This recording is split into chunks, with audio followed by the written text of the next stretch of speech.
বেশি স্ট্রেস নিতে চাই না।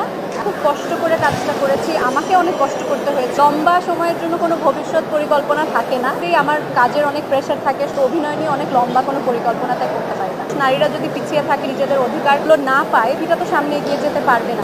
রিসেন্টলি ভ্যালেন্টাইন্স ডেতে রিলিজ পেয়েছিল জলে জলে তারা, অরুণ চৌধুরী পরিচালিত।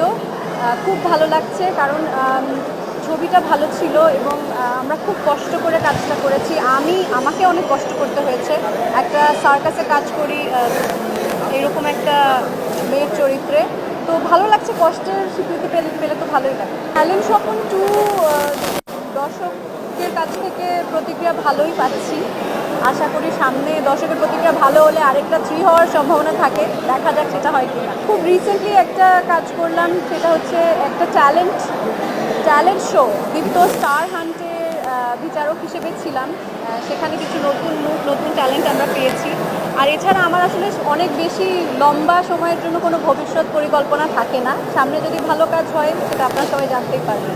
হ্যাঁ, আমি আসলে খুব বেশি লং টার্মে ভেবে বেশি স্ট্রেস নিতে চাই না, কারণ এমনিতেই আমার কাজের অনেক প্রেশার থাকে। সবাই জানে আমি একজন উন্নয়ন কর্মী, আমার একটা ফুল টাইম জব আছে, তার পাশাপাশি অভিনয় করি, তো অভিনয় নিয়ে অনেক লম্বা কোনো পরিকল্পনা তাই করতে পারি না। আপনারা সবাই জানেন যে আজকে নারী মৈত্রীর যাত্রা হয়েছিল পার্লামেন্টের সামনে, মানিক মিয়া এভিনিউতে, বিকেল 3টা থেকে। সেখানেও আমি ছিলাম, আমার সাথে আরও অনেকেই ছিল যারা আসলে খুব স্বাভাবিকভাবেই নারীর সমতা এবং নারীর অধিকারগুলোকে প্রতিষ্ঠা করতে চায়।